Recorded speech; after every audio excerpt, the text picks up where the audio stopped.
Hello and welcome to your daily dose of Satoshi's news. Today's date is Saturday the 28th of September 2024, the year of 1 million transactions per second or more. Experience the best of both worlds today at betbitcoinsv.com, the best casino and sports betting on chain. Have a little flutter in private using the original protocol and genuine Bitcoin right. Let's see what the show has got in store for us today. We're just going to talk about this post from CSW talking about how TCP is set in stone, not because of the code itself, but because of scale. That's a great point he makes there. More discussions on his appeal against the COPA decision.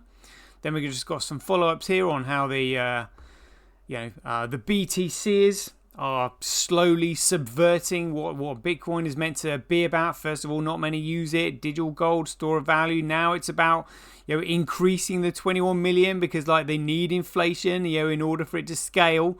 Because obviously the network itself can't scale. So in order to fund everybody, they need to add inflation. We always knew that was coming. Then we've got some articles here that we'll just go over from Crypto Slate saying Bitcoin ETFs are less than 200 BTC away from surpassing Satoshi Nakamoto's holdings. Well, that's only the 1.1 million BTC that he mined. He's got more than that. We've got Gary Gensler reaffirms Bitcoin, again, that's the protocol, not BTC, commodity status. Citizens industry disregard of rules. And then we've got this, just going to discuss that. Kurt says September 24th. He said 224 Gorilla Pool started running Teranode. That is massive. Then we'll see this article here saying what's next for Teranode. The great interview there that Kurt did with Siggy Orkusson. And that'll be the end of the show. Right, let's get into it. Satoshi, like a cowboy in the West, riding on the blockchain that they call the very best. 1 million strong, them transactions flying free. Just wait for the Teranode, you'll surely see. Alright then, so let's get on with this. So CSW said TCP is set in stone, not because of the code itself, but because of scale. The stability and widespread use of TCP didn't come from an unchanging line of code, it came from its ability to scale across global networks, its capacity to handle the exponential growth of traffic, and its universal adoption. Once a system scales to that level, it's not about tinkering with the small stuff anymore, it's beyond change. It's entrenched because it works at scale, with billions relying on it every day. The protocol isn't changing, not because of a stubborn refusal to innovate, but because its utility is so broad and fundamental that altering it would break the very infrastructure the world depends on. Again, that is I'm in total alignment with everything Craig says here. In fact, there's not one thing I've ever disagreed with. But he's absolutely spot on. Yeah, it's set in stone because of the volume of people that use it, and changing it would just simply break absolutely everything. It's all about volume and consensus as well. People have to agree. Well, they would agree they will all agree so long as they can all use it, of which unbounded scale is one of them. That's why there's such controversy around BTCs. Not everyone can use it, and if it's inaccessible to the poor, it's neither radical nor revolutionary. Same old BS. Whereas, that's not what Bitcoin is about. Bitcoin is for the entire world to use. It has to have unbounded scale so that limitations and restrictions cannot be manufactured and therefore the network not be manipulated. That's what it's all about. So, great point there from Craig. Then on with his appeal to the COPA decision. He said here, the deliberate destruction of evidence is not a mistake. It is an act of evasion. The Vistomail and anonymous speech websites were intentionally shut down after solicitors accessed the Satoshi account, proving that COPA will stop at nothing to hide the truth. This is juicy stuff, so let's carry on here. So he said, truth is a value that cannot be compromised. The shutdown of these sites, which references Craig Wright, spelt incorrectly of course, by name, is evidence of a deliberate attempt to conceal facts crucial to the case. COPA's actions reflect not a defence but an admission of guilt. Worse still, the impartiality of the court has been compromised. David Pierce, a party linked to COPA, met with Justice Mellor before the judgment. This is not justice, it is an abhorrent abandonment of principle. The integrity of the process has been shattered. Yeah, absolutely. And again, he would have been whispering in his ear because there's no other point anyway. It's a massive conspiracy against Craig. Yeah, I just want to tell you this, just want to tell you that. So this is what we're going to do about it. Yeah, so we're going to come out and just say, that's a forgery, isn't it? This is a forgery, isn't it? You forged that, didn't you? You forged this, didn't you? And again, Craig's lawyers weren't objecting to that. So if a statement is not objected to, then it stands. And then the judge says, oh, because of all these forgeries that you've committed. Well, actually, there's no evidence of forgery or fraud. There's no allegations of forgery or fraud, let alone any evidence. So that's the plan that I'm pretty sure that he was whispering in his ear. It's outrageous. Justice must be rational. Mr. Madden's forensic report has now been exposed as a product of incompetence or worse, willful deception. His failure to account for the preserved evidence of the websites demonstrates he is nothing more than a mouthpiece for COPA. The courts must uphold reality as their stands. COPA's destruction of evidence and Mr. Madden's flawed analysis are not just errors, they are deliberate violations of the objective truth. These facts must be addressed and the judge revisited. We seek not favours but justice. The court must admit this new evidence, for to ignore it would be to sanction the destruction of truth. It is time to hold those accountable who thought they could evade the facts. David Pearce, a COPA representative, met privately with Justice Mellor before the judgment. This is not merely unethical, it is a betrayal of the very concept of justice. Porter versus McGill, 2001, that's a UKHL 67 teachers, tell us that the appearance of unbiased undermines the entire judicial process. A fair-minded observer informed of these meetings could reasonably conclude that there was a real possibility of bias. This case law is a pillar of impartiality, a standard that has been clearly breached. In R versus Sussex Justices, ex parte McCarthy, the principle was established that justice not only be done, but must be seen to be done. The secrecy surrounding these meetings between Pearce and the judge reeks of impropriety. It gives rise to the legitimate perception that the court has acted unfairly. This is not a question of a single misstep.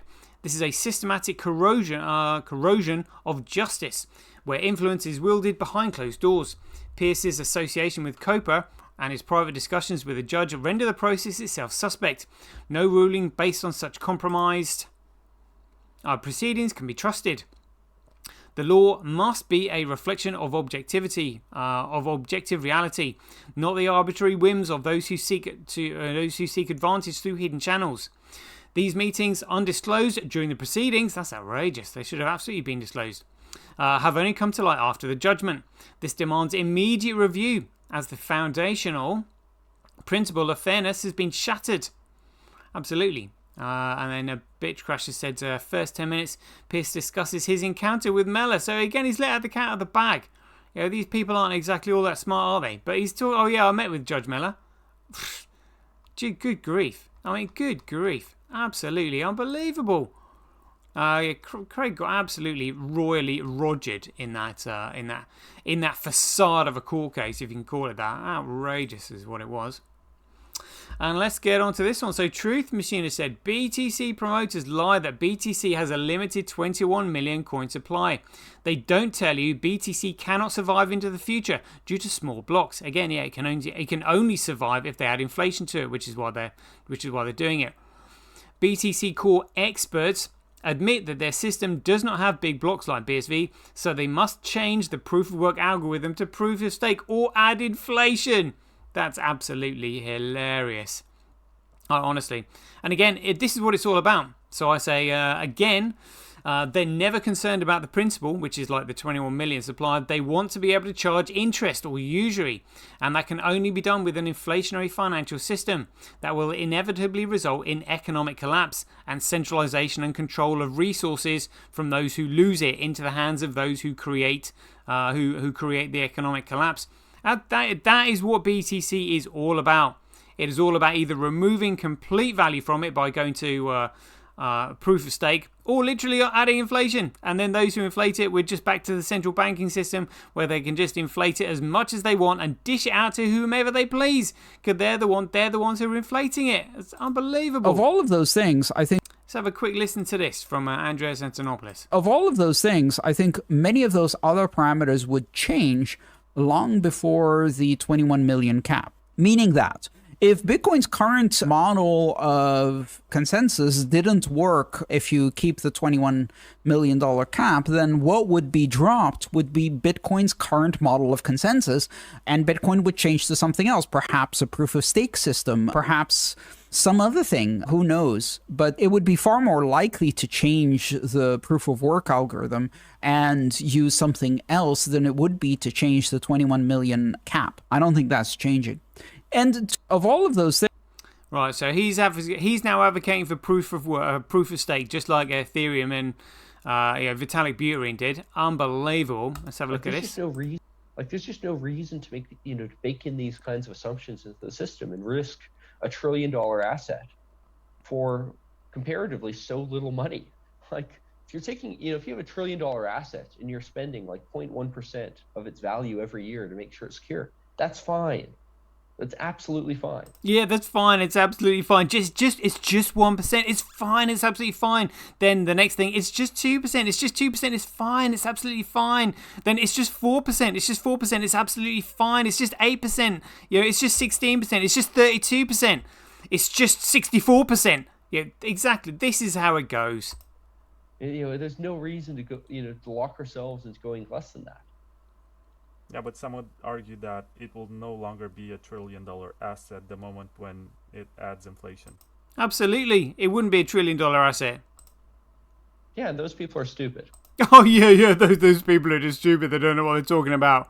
Yeah, that's right. And I'm just doing this because I'm not the one that wants to add inflation and start charging interest on it. Like, those people are just running off memes. In any rational world, when you look at a $1 trillion asset that has value for various so you wouldn't be doing this if it wasn't a $1 trillion asset? Reasons. If the $1 trillion asset costs you 0.1% to go and maintain every year, that's fine. Like, that's completely fine. Yeah, it's fine. It's completely fine. Yeah, it's not going to matter at all. What an absolute load of crap. It's the principle involved. No one's going to worry about that. Yeah, no one's going to worry about that apart from someone like me, who actually understands what these nefarious entities are actually attempting to do. Gold costs money to go keep in a safe. No, it doesn't. You can just keep it in your own safe. And that doesn't stop gold from being a very valuable asset. Honestly, the deception is disgusting. It is disgusting because they absolutely know what they're doing. Hoodwinking people who can't think for themselves, Good grief. I mean, yeah, it's unbelievable. It's all about the usury. They don't care. They literally do not care about the initial principle. They just want to charge interest. That is literally how they control everything. Oh, just honest. That is infuriating. Well, I have to try and get rid of it, but we know what they're doing. You're not hoodwinking me. Unbelievable. Right, let's have a look at this then. So they reckon Bitcoin ETFs are less than 200,000 BTC away from surpassing Satoshi Nakamoto's holdings of 1.1 million. That is just what's in the Tulip Trust. Good grief. They honestly think Satoshi Nakamoto just mined 1 million Bitcoin and then just walked off into the sunset, never spending his 1.1 million. Like, how do you explain that? Oh, yeah, I just created 1.1 million and then just walked off into the sunset. It's so stupid. Satoshi had much bigger plans knowing what was at play. So they've said here, the Bitcoin creator is estimated to have 1.1 million BTC, 17% more than the Bitcoin ETF's combined stash of 916,047 BTC stash as of September 24th. Spot Gregcoin exchange traded funds have amassed more than 900,000 Gregcoin. Yeah, good luck with Gregcoin. It's an absolute load of crap. Since their launch, and will soon surpass 1.1 million Gregcoin held in wallets believed to be owned by Bitcoin pseudonymous creator Satoshi Nakamoto, which a court case has proved and decided that they belong to Craig Wright. Bloomberg senior ETF analyst Eric Blashunas recently shared a post of spot Gregcoin ETF holdings highlighting their cumulative 916,047 BTC stash as of September 24th. He noted that the ETFs are close to surpassing 1 million BTC threshold cumulatively and just 17% shy of surpassing Nakamoto's estimated stash. At the current price of $63 million, Is that it? $63 million? No, 60. Oh, current price at $63,622 per coin, reaching 1 million Greg coin equates to over $63 billion. BlackRock's iShare, a Bitcoin trust ETF, holds the largest amount among the US traded funds with 358,080 Greg coin, while Grayscale's ETFs and GBTC and Grayscale Mini Trust collectively hold 258,671 Greg coin. Rounding out the top three is Fidelity's ETF, FBTC, which hold good grief, Fidelity's in there as well, holding 184,490 Greg coin. Together, these three Greg coin ETFs represent nearly 86% of the Greg coin held by 11 US traded ETFs. Sean Edmonds, author of the list shared by Bloshunas, noted that Fidelity holds roughly 100,000 Greg coin as a custodian for MicroStrategy. No way, that's where they are. However, those were not included in the report. Notably, BlackRock added nearly 530 Greg coin to its wallets over the past 24 hours, according to on-chain data. The last time the asset manager bought Greg coin was 1 week ago, though a 273 Greg coin transfer from Coinbase Prime Vaults, or from Prime Vaults. 4 consecutive days of inflows. Spot Greg coin exchange traded funds reaches $17.8 billion in inflows on September 24th, as per Farside's investor data.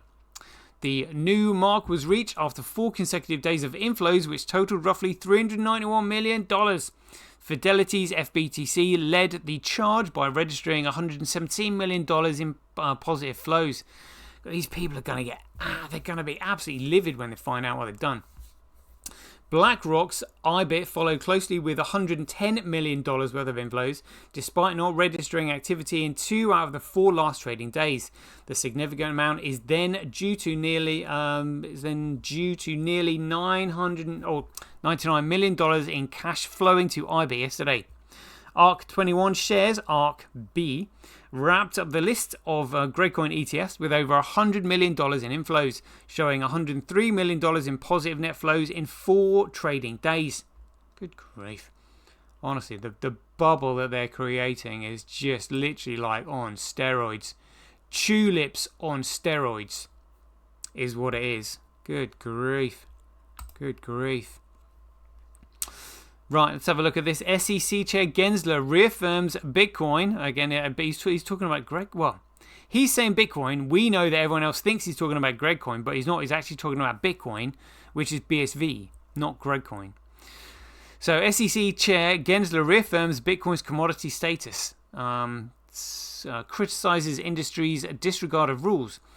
SEC Chair Gary Gensler reaffirms Bitcoin's non-security status while criticizing the industry non-compliance amid SEC scrutiny. Well, again, it's not like they've been clear on what the ticker symbol that represents Bitcoin, are they? You know, and yeah, they're not exactly being honest about XRP and XLM and all these other shitcoins that they've got cases against. They're saying, oh well, they're not securities. Well, that's because they're securities fraud. They're fraudulent securities because they're not actually securities, and they're not mentioning that, are they? You know, it's outrageous. So the US Securities and Exchange Commission Chair Gary Gensler reiterated that Bitcoin is not classified as a security, providing a critical clarification amid ongoing regulatory scrutiny of the cryptocurrency industry. Speaking in an interview on CNBC's Squawk Box on September 26th, Gensler reinforced the SEC's position that Bitcoin, again, there's no mention of a ticker symbol here, remains a commodity under US law. He said, as it relates to Bitcoin, my predecessor and I have said that's not a security. The statement follows the SEC's approval of several spot Bitcoin exchange traded funds. Again, but they're holding BTC. It's outrageous. Allowing the digital assets to be traded on prominent US exchanges, including the Nasdaq. But in the small print, these ETFs, like particularly the BlackRock ETF, said that due to the number of forks of Bitcoin, the decisions that they make might not always be to the approval of their clients or their customers, basically giving them a get-out clause. And why would they want a get-out clause? Because they know what's going on. It's outrageous. Disregard for regulations. While Bitcoin's regulatory status is clear, Gensler criticized the broad crypto industry for its widespread disregard for existing regulations. He accused many market participants of ignoring rules and seeking exemptions from compliance. According to Gensler, there are rules in place, but many have chosen to ignore them. Well, again, I mean, they're just rules, they're not laws. He added that this non-compliance has contributed to instability and confusion within the market. Well, they're not exactly helping themselves, are they, by not clarifying the ticker symbol of Bitcoin? In contrast, Ethereum, the second largest crypto, has faced a more ambiguous regulatory environment. The SEC has yet to clarify Ethereum as either a security or non-security, leaving projects built on its blockchain under ongoing scrutiny. It's absolutely a security. I mean, I've got a video on it. They did an ICO, an initial coin offering. It's absolutely a security. Crazy. Despite this uncertainty, the SEC has approved Ethereum-based ETFs, but simultaneously initiated investigations into companies associated with the Ethereum ecosystem, such as Consensus and Uniswap. Is that called Consensus and Uniswap? Lawmakers' concerns, again it should be, Gensler's approach to regulating Ethereum has drawn criticism from the members of Congress. US policymakers, particularly in the House of Representatives, has accused Gensler of creating confusion by coining the term like crypto asset security in legal actions. During a recent congressional hearing, lawmakers expressed frustration over the SEC's handling of crypto regulations, with some arguing that the agency has stifled innovation. Other SEC commissioners, including Hester Pierce and Mark Udair, endorsed the critique, saying the regulator has failed to provide clarity despite having the tools to do so. Yeah, exactly. Again, I guess they're trying to point fingers at people, placing the blame anywhere but themselves. Despite the criticism, Gensler maintained that the future of the crypto industry depends on stronger regulatory frameworks to protect investors and build trust. The SEC chair stated, "This field will not long persist if you can't build that investor trust in the markets." Gensler compared the evolution of cryptocurrencies to the development of other industries, noting that regulators like traffic lights and stop signs are essential for progress. The SEC's clear stance on Bitcoin contrasts with its ongoing scrutiny of other digital assets, leaving the regulatory future of the broader crypto market uncertain. Well, they're stuck between a rock and a hard place. They want to protect the banks and their securities fraud, and pretend that it's other people that are committing the fraud and not them. And again, they don't want anybody to actually know that the original Bitcoin protocol has now got to change the ticker symbol. It's just called BSV, but it still exists. That's why they're, even in this article, they're still not putting the ticker symbol next to the name Bitcoin, because everybody at the top knows. Everybody knows. Check this out. So Kurt had posted it September 24, 2024 at 2:24 CST. Gorilla Pool started running Teranode, and Root had said running Teranode. I mean that is epic, and that's in relation to how Finney's saying running Bitcoin. Literally, running Teranode is phenomenal. In fact, yeah, it's on par with Hal's tweet of running Bitcoin. Running Teranode, but shitcoiners have no idea. They have no idea of the significance of Teranode. Teranode is just absolutely sensational, honestly. I'm mega excited about that. Rootwood also said a correction on launch time. He said 2:18 p.m. 2:18 p.m. instead of 2:24. Oh, the 6 minutes out. Oof. Exciting stuff, though. Real exciting stuff. Let's see what's going on. So does this mean Teranode is on production already? It's no longer just test transactions, or are we still testing? Technically, everything just a test. When Petanode. Whenever necessary. Kurt, what are you saying, man? Teranode live on mainnet, just for miners at the moment. So far, just listening, but we're not running an instance on mainnet. Does it have Taproot? Not yet. It's never going to have Taproot, ever. Alright, yeah, I mean, we'd love to get a bit of clarity on that. Let's have a look at this article here by BSV Blockchain. What's next for Teranode? 2024 has been an exciting year for the BSV blockchain team, with a key highlight being the first official test of Teranode. Teranode solves vertical scaling challenges on the BSV blockchain by serving high volume transaction nodes for enterprise and government use. Whether contracting with nodes or running their own, these clients drive the Teranode initiative. With several large tests now having taken place, Ziggy Orkason, Teranode director at BSV Blockchain, recently sat down with the team at CoinGeek to discuss the progress made on the project so far and what to expect heading into 2025. You can watch the full interview below. Awesome. The road so far, testing partnerships and hard work. In January, the BSV Blockchain Research and Development team announced groundbreaking features for Teranode that will significantly boost network efficiency and speed, pushing BSV's capabilities to 1 million transactions per second in the not too distant future. Such technological leaps will enable mass transaction on blockchain-based infrastructure, supporting data processing on an unprecedented scale at a fraction of traditional costs, while laying the foundation for a more secure financial ecosystem. Teranode testing was subsequently extended, and sustained testing on a proof of concept implementation began at the end of February 2024, with a full release planned for the first half of 2025. This is a ground-up rewrite of the BSV blockchain architecture designed to scale horizontally and provide new microservices for developers, applications, and users. During this period, 2 tests were completed, one with 3 nodes and a second test with 6 nodes, proving that the Teranode network also scales for more participants on the network. This was a proof of concept, so it didn't do anything that a node should do, but we proved without doubt that 1 million transactions per second on an unspent transaction output-based blockchain is possible, he said. As part of this process, protocol custodian BSV blockchain revealed a more service-orientated approach to the network's work. The new features include modularized functions such as transaction and block validation, plus block assembly into services that run only when required. The Teranode upgrade is critical for the BSV blockchain's unbounded scaling potential and will deliver faster, more secure, and cheaper transactions for all. To make a long story short, the last couple of months have been a bit painful because we solved the problem before May 2024, and now we just need to fill in the blanks. This is effectively the 80-20 rule. We are now doing the 80% task, which takes 80% of the time and 99% of the pain, he joked. Carson said that this process had been greatly helped by several key partnerships.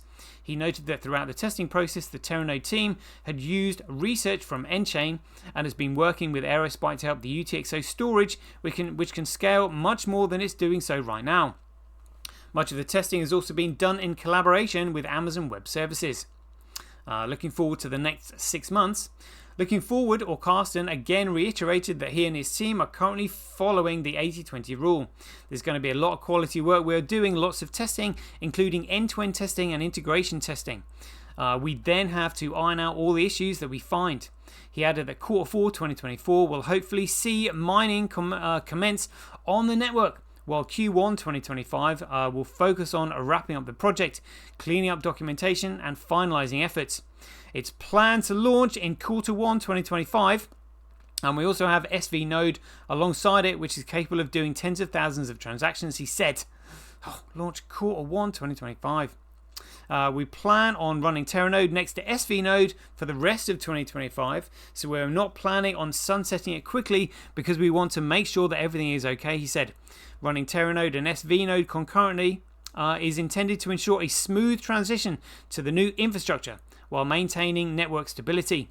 Operating both systems side by side allows the BSV blockchain to continue supporting existing applications and services without interruption. This dual setup provides developers and node operations with the opportunity to gradually adjust to the new architecture, testing and validating their configurations in a live environment. Moreover, running both nodes helps detect and resolve any compatibility issues, ensuring seamless integration. This phased approach reduces the risks associated with major updates, giving the community time to explore Teranode's features. Ultimately, the goal is to improve network efficiency and scalability without compromising the reliability and security that define the BSV blockchain. Looking further ahead, Speaking even longer term, Carson said that he and his team are already looking at how to get the next 1 million transactions after this. He noted that the team had done some preliminary maths and Teranode is horizontally scalable, meaning it could do as much as 6 million transactions per second with the current architecture and as much as 10 million at a push. He added that he and his team aim to have Teranode commercially ready for a company such as Google by 2026. But that there are other factors to consider when considering corporate partners, as not all engineers are familiar with the Bitcoin architecture and there is a learning curve involved. You can watch the full interview with CoinGeek here, learn more about the BSV node software roadmap, Teranode SV nodes, Teranode joining the network, frequently asked questions, Teranode and SV node understanding BSV's new node software, and parallel evolution, Teranode and SV node paving the way for blockchain's future. Loving that. Right, that went on for a little bit longer than I thought. That's 30 minutes. I'll do a chart show after this just because I want to do that, have a look at some of the figures. But we'll leave this news show here. So as ever, if you enjoyed these updates, please ding your donations for your appreciation to either Satoshi at Simply.com, Handcash.io, Simply.cash, Related.com, Rockwallet.me or Senti.ch. We'll leave it there. Hope you enjoyed it. As ever, be aware, take care, stay safe out there, and we'll see you in the next one.